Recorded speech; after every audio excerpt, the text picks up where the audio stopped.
Missile guidance refers to a variety of methods of guiding a missile or a guided bomb to its intended target. The missile's target accuracy is a critical factor for its effectiveness. Guidance systems improve missile accuracy by improving its single-shot kill probability, which is part of combat survivability calculations associated with the salvo combat model. These guidance technologies can generally be divided up into a number of categories, with the broadest categories being active, passive, and preset guidance. Missiles and guided bombs generally use similar types of guidance system, the difference between the two being that missiles are powered by an onboard engine, whereas guided bombs rely on the speed and height of the launch aircraft for propulsion. History. The concept of missile guidance originated at least as early as World War I, with the idea of remotely guiding an airplane bomb onto a target. In World War II, guided missiles were first developed as part of the German V weapons program. Project Pigeon was American behaviorist B.F. Skinner's attempt to develop a pigeon-guided missile.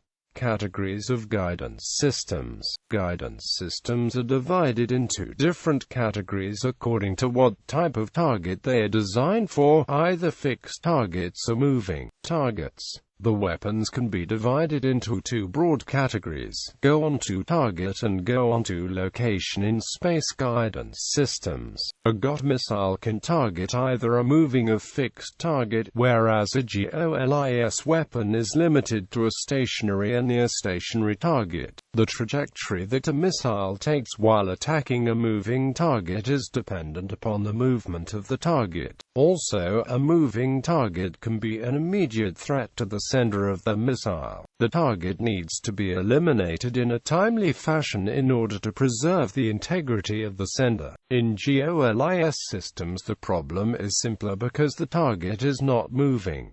GOT systems. In every go-onto-target system there are three subsystems: target tracker, missile tracker, guidance computer. The way these three subsystems are distributed between the missile and the launcher result in two different categories. Remote control guidance. The guidance computer is on the launcher. The target tracker is also placed on the launching platform.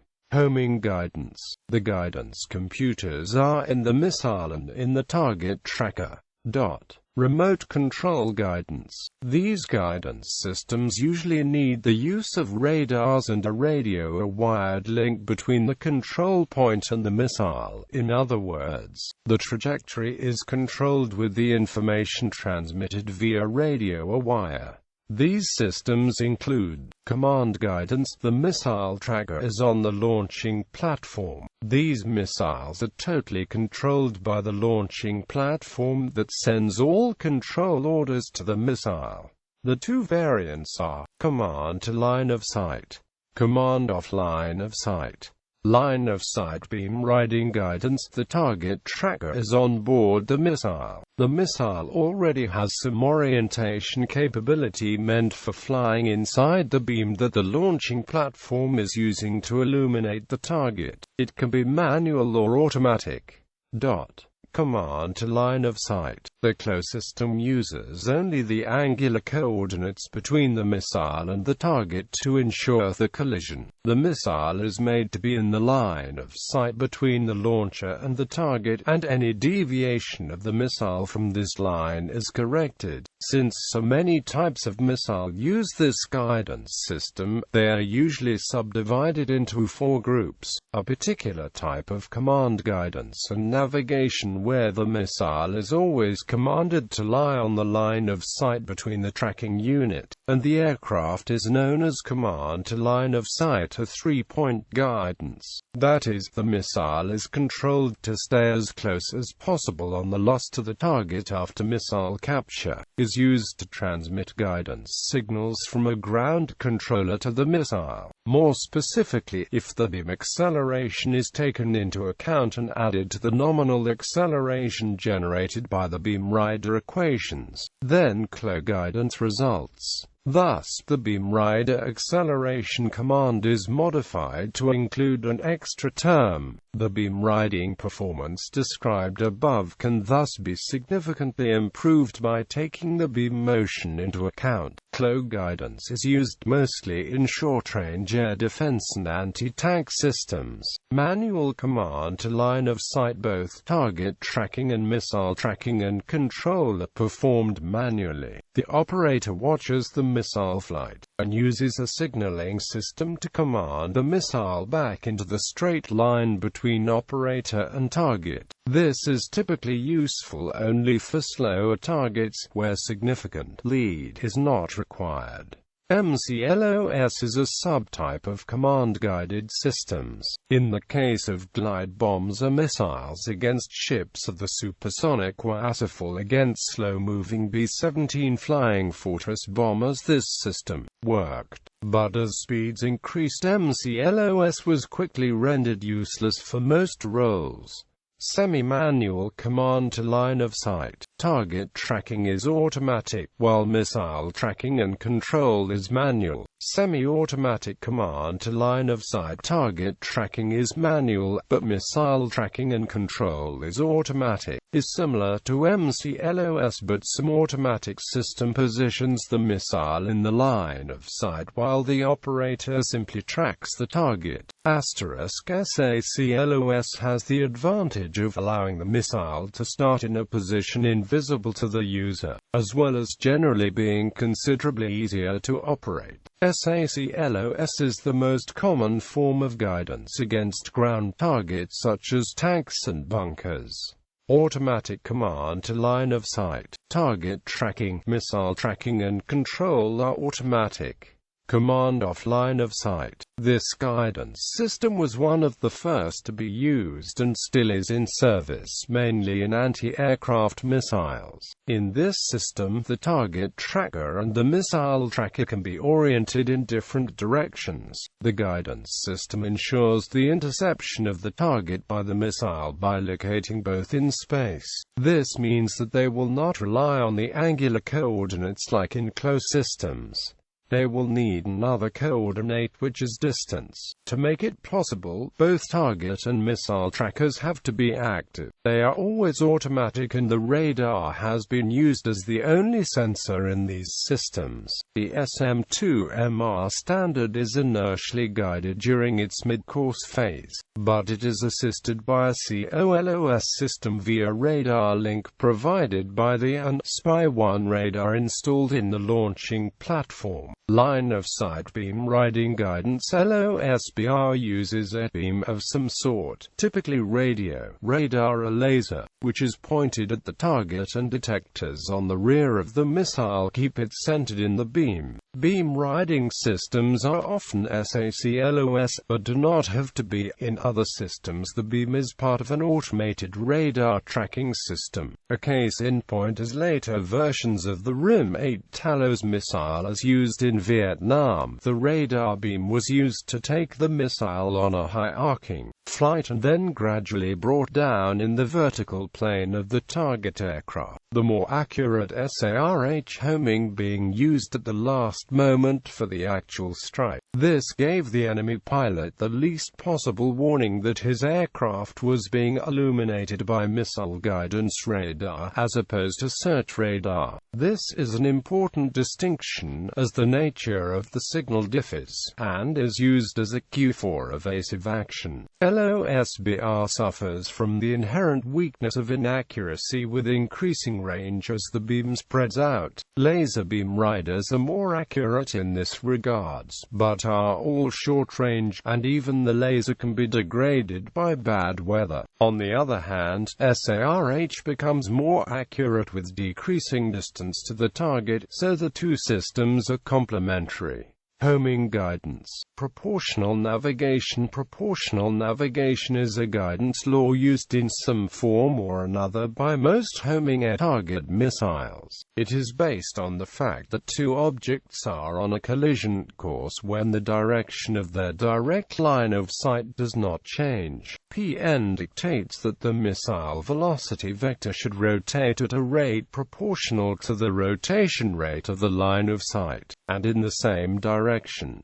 Radar homing. Active homing. Active homing uses a radar system on the missile to provide a guidance signal. Typically, electronics in the missile keep the radar pointed directly at the target, and the missile then looks at this angle of its own centerline to guide itself. Radar resolution is based on the size of the antenna, so in a smaller missile these systems are useful for attacking only large targets. Ships or large bombers, for instance. Semi-active homing. Semi-active homing systems combine a passive radar receiver on the missile with a separate targeting radar that illuminates the target. Since the missile is typically being launched after the target was detected using a powerful radar system, it makes sense to use that same radar system to track the target, thereby avoiding problems with resolution or power, and reducing the weight of the missile. Semi-active radar homing is by far the most common all-weather guidance solution for anti-aircraft systems, both ground and air-launched. It has the disadvantage for air-launched systems that the launch aircraft must keep moving towards the target in order to maintain radar and guidance lock. This has the potential to bring the aircraft within range of shorter-ranged IR-guided missile systems.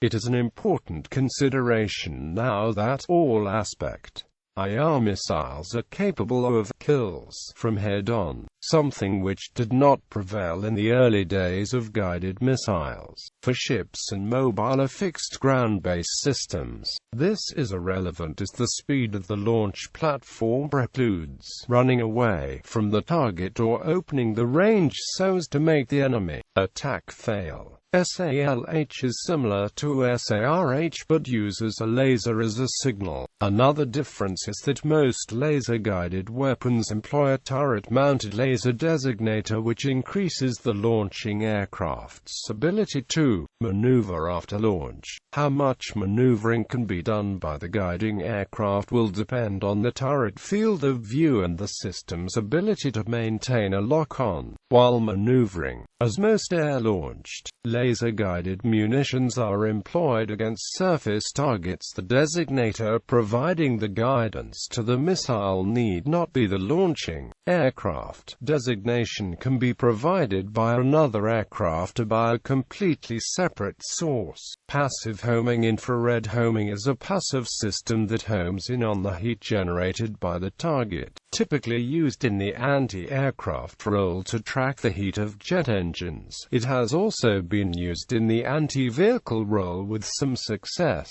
This means of guidance is sometimes also referred to as heat-seeking. Contrast seekers use a television camera, typically black and white, to image a field of view in front of the missile, which is presented to the operator. When launched, the electronics in the missile look for the spot on the image where the contrast changes the fastest, both vertically and horizontally, and then attempts to keep that spot at a constant location in its view. Contrast seekers have been used for air-to-ground missiles, including the AGM-65 Maverick, because most ground targets can be distinguished only by visual means. However, they rely on there being strong contrast changes to track, and even traditional camouflage can render them unable to lock on. Retransmission homing. Retransmission homing, also called track-veer missile or TVM, is a hybrid between command guidance, semi-active radar homing and active radar homing. The missile picks up radiation broadcast by the tracking radar which bounces off the target and relays it to the tracking station, which relays commands back to the missile.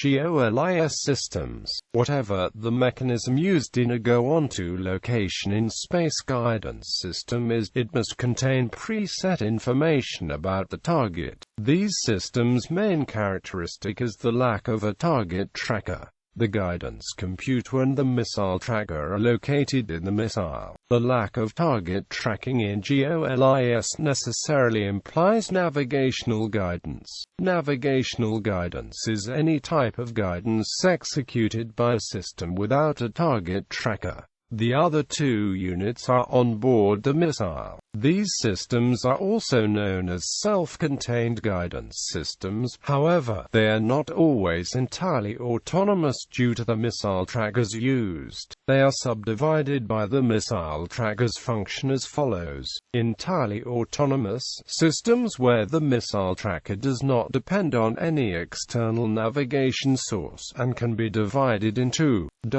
Inertial guidance, with gimbal gyrostabilized platform, a fluid-suspended gyrostabilized platform, with strap-down inertial guidance, preset guidance, dependent on natural sources, navigational guidance systems where the missile tracker depends on a natural external source, celestial guidance, astro inertial guidance, terrestrial guidance, topographic reconnaissance, photographic reconnaissance, magnetic guidance, dependent on artificial sources, navigational guidance systems where the missile tracker depends on an artificial external source, satellite navigation, global positioning system, global navigation satellite system, hyperbolic navigation, Deca LORANC.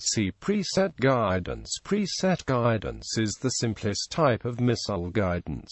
For the distance and direction of the target, the trajectory of the flight path is determined. Before firing, this information is programmed into the missile's guidance system, which, during flight, maneuvers the missile to follow the path. All the guidance components are contained within the missile, and no outside information is used. An example of a missile using preset guidance is the V-2 rocket. Inertial guidance. Inertial guidance uses sensitive measurement devices to calculate the location of the missile due to the acceleration put on it. After leaving a known position, early mechanical systems were not very accurate, and required some sort of external adjustment to allow them to hit targets even the size of a city. Modern systems use solid-state ring laser gyros that are accurate to within meters over ranges of 10,000 kilometers, and no longer require additional inputs.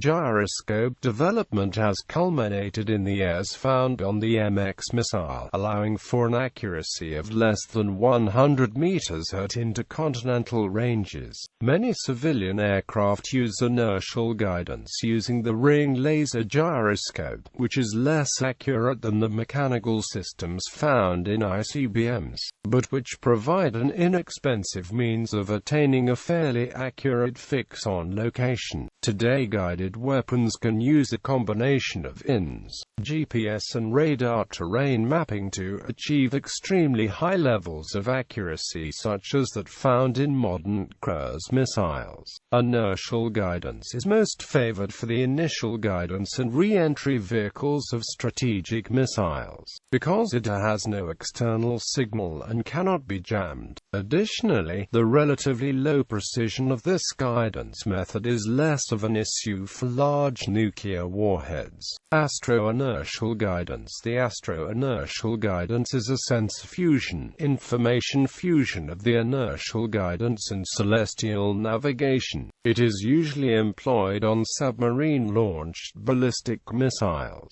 Unlike silo-based intercontinental ballistic missiles, whose launch point does not move and thus can serve as a reference, SLBMs are launched from moving submarines, which complicates the necessary navigational calculations and increases circular error probable. This stellar inertial guidance is used to correct small position and velocity errors that result from launch condition uncertainties due to errors in the submarine navigation system and errors that may have accumulated in the guidance system during the flight due to imperfect instrument calibration. The USAF sought a precision navigation system for maintaining route accuracy and target tracking at very high speeds. Northrop's Electronics Development Division had developed an Astro inertial navigation system, which could correct inertial navigation errors with celestial observations for the ADEM-62 SNARC missile, and a separate system for the ill-fated AGM-48 Skybolt missile, the latter of which was adapted for the State Route 71. It uses star positioning to fine-tune the accuracy of the inertial guidance system after launch, as the accuracy of a missile is dependent upon the guidance system knowing the exact position of the missile at any given moment during its flight. The fact that stars are a fixed reference point from which to calculate that position makes this potentially very effective means of improving accuracy. In the Trident missile system, this was achieved by a single camera that was trained to spot just one star in its expected position. If it was not quite aligned to where it should be, then this would indicate that the inertial system was not precisely on target and a correction would be made. Terrestrial guidance (TERCOM) for terrain contour matching uses altitude maps of the strip of land from the launch site to the target, and compares them with information from a radar altimeter on board. More sophisticated TERCOM systems allow the missile to fly a complex route over a full 3D map instead of flying directly to the target.